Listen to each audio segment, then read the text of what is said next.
बिस्मिल्लाहिर्रहमानिर्रहीम।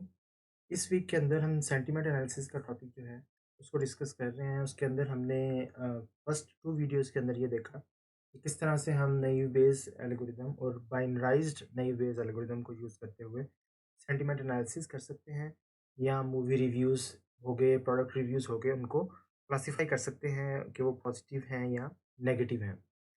एक और तरीका जो सेंटीमेंट एनालिसिस के लिए यूज़ होता है, that is known as sentiment lexicons. ठीक है? सेंटीमेंट लेक्सिकॉन्स का बेसिकली आइडिया ये है कि अ, कुछ वर्ड्स जो हैं वो पॉजिटिव उनकी पोलैरिटी होती है, और कुछ वर्ड्स जो हैं उनकी पोलैरिटी नेगेटिव होती है। तो क्यों ना पॉजिटिव वर्ड्स की लिस्ट जो है वो अलहदा बना ली जाए, और नेगेटिव वर्ड्स की लिस्ट जो है वो अलहदा से बना ली जाए, और फिर उन 2 लिस्ट्स को यूज़ करते हुए जो है वो जो रिव्यूज़ हैं किसी मूवी के, किसी प्रोडक्ट के, उनको क्लासिफ़ाई किया जाए कि वो पॉजिटिव हैं या नेगेटिव हैं। उसमें सबसे पहले जो एक डेवलप किया गया था 1966 में, जनरल इंक्वायरर एक जो है वो आप कह लें कि उसमें डिफरेंट कैटेगरीज़ हैं। एक ये लेक्सिकॉन है जिसमें पॉजिटिव जो हैं वो 1915 वर्ड्स हैं, और नेगेटिव वर्ड्स जो हैं वो 2291 हैं। ठीक है? और इसमें इंटरेस्टिंग बात ये है कि ये सिर्फ़ इसमें पॉज़िटिव और नेगेटिव कैटेगरीज़ नहीं है वर्ड्स की, बल्कि स्ट्रॉन्ग वर्सेस वीक भी है, active versus passive, overstated versus understated, ठीक है? इसी तरह से प्लेज़र, पेन, विर्च्यू। तो ये जो भी डिफरेंट वर्ड्स जो है उनकी, ये डिफरेंट कैटेगरीज़ में उनको जो है वो इस तरह से प्रिपेयर किया गया है ताकि इसको यूज़ किया जा सके। और तो इसको सेंटिमेंट एनालिसिस के लिए जो है वो यूज़ किया गया। और इसकी स्प्रेडशीट्स और इसके जो डिफरेंट लिंक्स हैं, ये आप यहाँ पे देख रहे हैं स्लाइड के अंदर। तो ये एक लेक्सिकॉन है जिसको सेंटिमेंट एनालिसिस के लिए जो है वो यूज़ किया जा सकता है। इसी तरह से लिविक है। लिविक जो है ये linguistic inquiry and word count है। लिविक जो है ये इसका ये होम पेज आप देख सकते हैं यहाँ पे, ये यूआरएल है। इसमें 2300 जो हैं वो वर्ड्स हैं, जिसमें मोर देन 70 क्लासेस हैं इसके अंदर। इसके अंदर अफेक्टिव प्रोसेसेस जो हैं, जैसे नेगेटिव इमोशन है, bad, weird, hate, problem, tough. इसी तरह से पॉजिटिव इमोशन जो हैं वो भी इसके अंदर हैं, लव, नाइस, स्वीट। इसके अलावा इसके अंदर कॉग्निटिव प्रोसेसेस हैं, tentative, maybe, perhaps, guess. तो हर वर्ड्स को आप यूँ कह लें कि जो भी वर्ड्स हैं इस लेक्सिकॉन के अंदर, उनको ये कैटेगरीज जो हैं ये डिफरेंट असाइन की गई हैं। प्रोनाउंस हैं, निगेशन हैं, क्वांटिफायर्स हैं। ठीक है? और इसकी फ़ी जो है वो 30 टू 90 डॉलर्स है। पिछला जो प्रीवियसली हमने देखा वो फ्री है, और इसकी जो है कुछ फ़ीस है जो कि पे करके आप इसको यूज़ कर सकते हैं। तो ये भी सेंटिमेंट एनालिसिस के लिए एक लेक्सिकॉन है जो यूज़ होता है। इस तरह से एमपीक्यूए है, सब्जेक्टिविटी क्यूज़ लेक्सिकॉन। इसके अंदर 2718 पॉजिटिव वर्ड्स हैं, और 4912 जो हैं वो नेगेटिव वर्ड्स हैं। और इसमें हर वर्ड की इंटेंसिटी जो है वो भी साथ में एनोटेट की गई है कि ये स्ट्रॉन्ग है या वीक है। ठीक है? तो इसकी भी डिटेल्स अगर आप देखना चाहें तो ये इसका यूआरएल जो है यहाँ पे आपके सामने आपको नज़र आ रहा है। इस यूआरएल पे जाके आप इसको देख सकते हैं और इसको यूज़ कर सकते हैं। इसको 2003-2005 के अंदर जो है वो यूज़ किया गया था स्टार्ट पे, और ऑनवर्ड्स जो है इसको यूज़ किया जाता रहा है सेंटीमेंट एनालिसिस के लिए। इसी तरह से बिंग लियू जो है उनका ओपिनियन लेक्सिकॉन है, जो कि 2004 में डेवलप किया गया था। इसमें टोटल 2006 पॉजिटिव वर्ड्स हैं, और जो 4783 जो हैं वो नेगेटिव वर्ड्स हैं। इसी तरह से फाइनली हमारे पास सेंटी वर्ड नेट है। अभी हमने वर्ड नेट को डिस्कस नहीं किया, तो वर्ड नेट को ही एक्सटेंड करके जो है वो सेंटी वर्ड नेट जो है वो डेवलप किया गया है। वर्ड नेट जो है वो आप इस तरह से समझ लें कि एक थिसारस है, या एक डिक्शनरी है इंग्लिश लैंग्वेज वर्ड्स की, जिसमें उसकी सारे के सारे वर्ड्स, उनकी डेफिनेशंस, उनके सिनोनिम्स, एंटोनिम्स, वो सारे के सारे जो हैं वो अवेलेबल हैं। तो उसी की एक्सटेंशन जो है वो सेंटीवर्ड नेट है। सेंटीवर्ड नेट के अंदर एक ही वर्ड जो है अगर उसके डिफरेंट मीनिंग हैं, जैसे एस्टिमेबल है, आप यहाँ पे देख रहे हैं। तो एस्टिमेबल अगर इसका जो अ, इसका मीनिंग है मे बी कंप्यूटेड और एस्टिमेटेड, तो ना वो पॉजिटिव है ना वो नेगेटिव है बल्कि ऑब्जेक्टिव है। इसी तरह से एस्टिमेबल अगर इसका मीनिंग है डिज़र्विंग ऑफ रिस्पेक्ट और हाई रिगार्ड, तो इसका पॉजिटिव जो है वो मीनिंग ज़्यादा है 0.75, और नेगेटिव नहीं है, और ऑब्जेक्टिव जो है वो 0.25 है।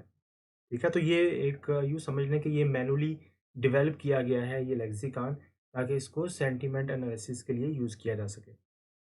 तो ये कुछ लेक्सिकॉन्स जो हैं ये ऑलरेडी अवेलेबल हैं आपके लिए, और आप इनको यूज़ कर सकते हैं for the task of sentiment analysis. अच्छा, इसमें डिसएग्रीमेंट के हवाले से एक रिसर्च की गई थी 2011 के अंदर, और इसमें ये अगर आप देखें इसमें डिसएग्रीमेंट के हवाले से है कि ख़ास तौर पे पॉजिटिव नेगेटिविटी को अगर देखें सेंटी वर्ड नेट के अलावा, क्योंकि सेंटी वर्ड नेट जो है उसमें वर्ड नेट पे वो बेस करता है, और उसमें सिर्फ वही वर्ड्स नहीं है जो पॉजिटिव और नेगेटिव जिनकी पोलैरिटी है, बल्कि इंग्लिश के मोस्टली जो वोकैबुलरी है वो सारी की सारी इसमें कवर होती है।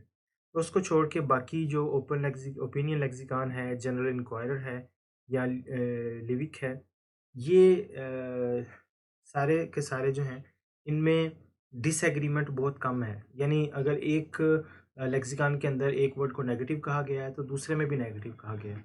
एक में पॉजिटिव कहा गया है तो दूसरे में भी पॉजिटिव कहा गया है।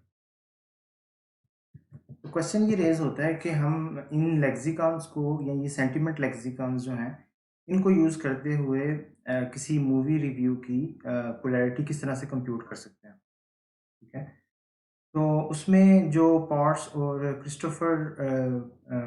क्रिस्टोफर पॉट्स ने जो 2011 में जो रिसर्च की थी on the negativity of negation, उसके अंदर जो क्वेश्चन रेज़ किया था उसने, वो ये था कि how likely is each word to appear in each sentiment class. यानी कि एक हम काम ये कर सकते हैं कि हम ये देखें कि हर वर्ड जो है वो पॉजिटिव सेंटिमेंट में कितना अपीयर होता है और नेगेटिव सेंटिमेंट में कितनी दफ़ा जो है वो अपीयर होता है। लेकिन इसमें प्रॉब्लम है थोड़ी-सी, इसमें प्रॉब्लम ये है कि जैसे बैड है, तो हम ये देख लें कि जी 1 स्टार में वो कितनी दफ़ा आ रहा है, उसकी फ्रीक्वेंसी क्या है? 2 स्टार जो है उसके अंदर उसकी फ्रीक्वेंसी क्या है? और 3 स्टार जो है उसमें क्या फ्रीक्वेंसी है? लेकिन हम रॉ काउंट्स जो हैं वो यूज़ नहीं कर सकते। क्यों? क्योंकि अगर हम देखें, एनालाइज़ करें, जैसे ये नीचे आप देख रहे हैं कि डिफरेंट कैटेगरीज़ हैं जिसमें लेट्स से हम बैड वर्ड को काउंट करना चाह रहे हैं। तो 1 स्टार जो रेटिंग है उसमें ये तकरीबन 1,22,232 मरतबा ये वर्ड आ रहा है बैड का। उसके बाद सेकंड और थर्ड रिव्यू में और फोर्थ में उसका काउंट कम है, लेकिन फिफ्थ में, सिक्स्थ में, सेवन्थ में, एट्थ में अगेन जो है ना वो ज़्यादा है, और इसी तरह से 9 में भी कम है, और फिर 10 में अगेन जो है वो ज़्यादा है। इसलिए ये जो काउंट है ये कोई बहुत अच्छा, हम कह सकते हैं कि वो रिप्रेजेंटेटिव नहीं है कि हम इसको ही यूज़ करके जो पोलैरिटी है किसी रिव्यू की वो हम प्रेडिक्ट कर सकें। तो हम फिर क्या करें? हम इसमें ये कर सकते हैं कि हम लाइक्लीहुड जो है वो कंप्यूट कर लें, ठीक है? और लाइक्लीहुड जो है वो हम कैसे कंप्यूट करते हैं? जैसे कि आपको याद होगा कि हम ये देखते हैं कि उस क्लास में वो एक पर्टिकुलर वर्ड जो है वो कितनी दफ़ा आ रहा है, और टोटल उस क्लास में कितने वर्ड्स हैं उससे हम डिवाइड कर लेते हैं, ठीक है? तो ये हम इस तरह से लाइक्लीहुड जो है वो कंप्यूट कर लेंगे किसी भी वर्ड की। तो बजाय ये कि हम काउंट यूज़ करें, हम उसको एक तरह से यूँ कह लें कि हम नॉर्मलाइज़ कर लेते हैं।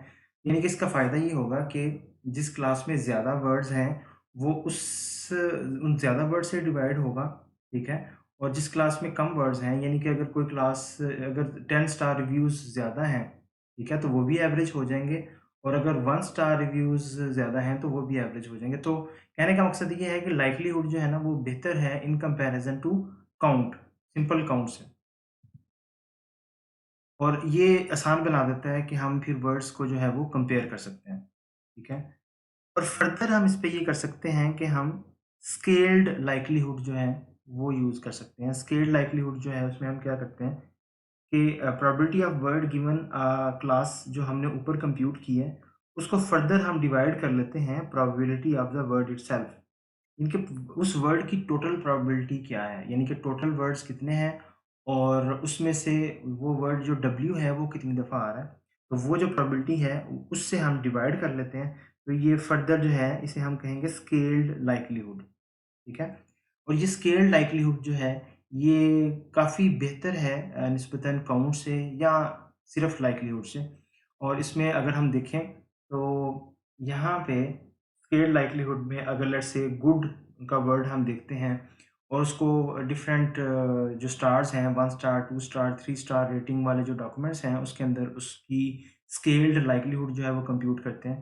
तो उसका कुछ इस तरह से आ रहा है ट्रेंड कि यहाँ पे 1 स्टार में कम है और फिर 7 में जो है वो ज़्यादा है और फिर 10 में जो है वो फर्दर थोड़ा कम है। तो गुड जो है एक ऐसा वर्ड है जो किसी रिव्यू का एवरेज जो परफॉर्मेंस है वो एवरेज जो है फीडबैक किसी का इनके पॉजिटिव भी हो सकता है, नेगेटिव भी हो सकता है, न्यूट्रल भी हो सकता है। लेकिन जो अमेजिंग है जैसे अमेजिंग का वर्ड देखें तो अमेजिंग का वर्ड का अगर स्केल्ड लाइक्लीहुड कंप्यूट करें तो वो एज स्टार रेटिंग इंक्रीजेस उसी तरह से जो स्केल लाइक्लीहुड है वो भी इंक्रीज होता है। Same is the case for word great and same is the case for word awesome, ठीक है? तो इसलिए स्केल्ड लाइक्लीहुड जो है वो प्रेफरेबल है निस्बतन कि आप जो है वो सिंपल काउंट चूज़ करें या लाइक्लीहुड जो है वो यूज़ करें। इसी तरह से अगर नेगेटिव वर्ड्स को देखें तो इसमें गुड जो है नेगेटिव गुड जो है या नॉट गुड जो है उसको अगर देखें तो उसमें आप देख सकते हैं कि 10 स्टार रेटिंग में वो कम हो रहा है। इसी तरह से डिप्रेसिंग जो है उसका जो स्केल्ड लाइक्लीहुड वैल्यू है वो भी डिक्रीज़ हो रही है with star rating with increasing star rating. इसी तरह से बैड जो है उसका भी यही पैटर्न है और टेरेबल का भी यही पैटर्न है। तो इट मीन्स कि स्केल्ड लाइक्लीहुड अगर हम यूज़ करते हैं तो वो एक बेहतर हमें एस्टीमेट दे देता है किसी वर्ड की प्रोबेबिलिटी के हवाले से, ठीक है? अच्छा पॉट्स ने जो है फर्दर ये रिसर्च की इस हवाले से कि लॉजिकल नेगेशन जो है जैसे नो है या नॉट है ये भी एक वर्ड है सब है तो इसमें ये जो है इस वर्ड के साथ ज़्यादा नेगेटिव सेंटीमेंट एसोसिएटेड होता है या पॉजिटिव सेंटीमेंट जो है वो एसोसिएटेड होता है। तो उसमें उसने जो रिव्यूज़ हैं उसके हवाले से जो ऑनलाइन जो रेटिंग है डॉक्यूमेंट्स की उसको कंपेयर किया और उसके हवाले से उसने देखा कि इसकी भी अगर स्केल्ड लाइक्लीहुड ली जाए तो जो नेगेटिव है नो या नॉट वो अ, दोनों जो हैं उसमें स्केल्ड लाइक्लीहुड जो है वो डिक्रीज़ होती है जैसे-जैसे स्टार रेटिंग बढ़ती है वैसे-वैसे नो और नॉट जो है वो डिक्रीज़ होती है, ठीक है? तो इट मीन्स कि जो नो और नॉट है ये वर्ड्स जो हैं ये भी ज़्यादातर नेगेटिव जो रिव्यूज़ हैं उनके अंदर ज़्यादा जो है ये यूज़ होते हैं।